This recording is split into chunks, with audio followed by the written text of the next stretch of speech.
Israel is fighting on the same side as ISIL. Israel is not the answer to ISIL. Israel is allied with ISIL. It's patching up their fighters on the occupied Golan and sending them back into the battle.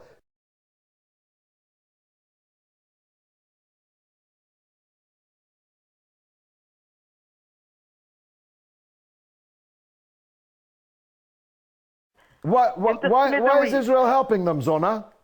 Israel's not helping them at all. Israel's humanitarian, treating them in hospitals. There's nothing wrong with treating someone in hospitals. And sending them back to the battle. Not at all. Not at all. No one's sending and getting information out there. Well, you're dodging the main question. There's nothing wrong with treating someone in the hospital. Zona, you're dodging the main question. Inside the Western Galloway hospital in the Nahariya city lies an unusual case. A 13-year-old Syrian girl receiving treatment from Israeli doctors after being severely injured following a rocket attack in the conflict in Syria. I went with my dad and brother to the supermarket. Then suddenly there was a rocket attack. I lost consciousness and came round to find myself here. The girl's aunt has been accompanying her for weeks. A Syrian boy lies between life and death in one of 2 Israeli hospitals that have been treating severely wounded patients coming from the other side of the border. This, despite the long-standing enmity between Israel and Syria. He's just a kid, not my enemy. A child cannot be an enemy. Some of the young men say they never thought in our wildest dreams that they would be treated inside Israel. They praise the hospital staff, saying they were being shown kindness. The injured mother of an 8-year-old Syrian girl, badly wounded herself, said she had no qualms about coming here.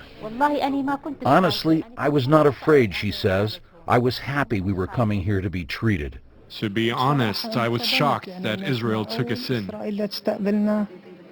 Doctors are adamant that there are no politics involved here, that this is just a humanitarian response to the bloody conflict next door, which spares no one, not even the youngest, like this badly wounded little girl.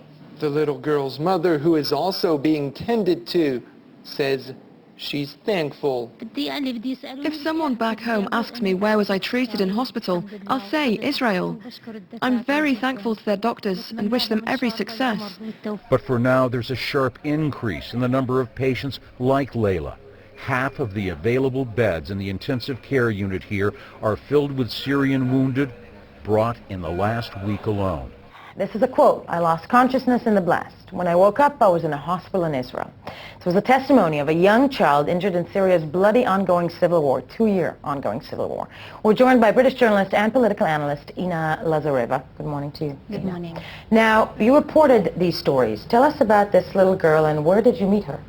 Well, I met actually 3 little Syrian girls, and I met them at the Nahariya hospital in northern Israel. It's a hospital located about 6 miles from the Syrian border. Around the world, we tend to forget that in Syria, it's going on for 2 years. People mostly affected by it, killed by it, are the civilians. Yes, and you said one was 3 years old? Just 3 years old, and what we don't talk about often enough is actually the amount of children that have been injured. Exactly. Just this day, Israel has set up a military field hospital in the illegally occupied Golan Heights to treat the wounded fighters from the rebellion fighting against the government of Syria. A 12-year-old Syrian boy is among a growing number of Syrians being treated at this hospital in northern Israel.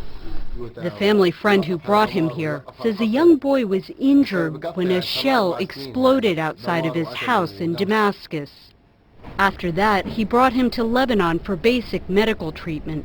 Realizing he would need more advanced help, he then brought him by donkey to an Israeli military post, where soldiers led him to the hospital.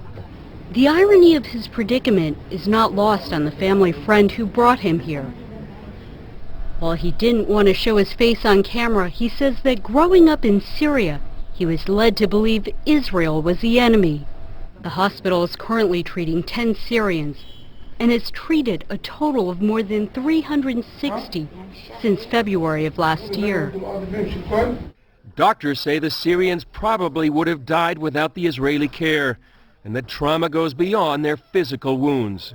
They are so afraid, so troubled from waking up in an enemy place, in a place they don't know the language.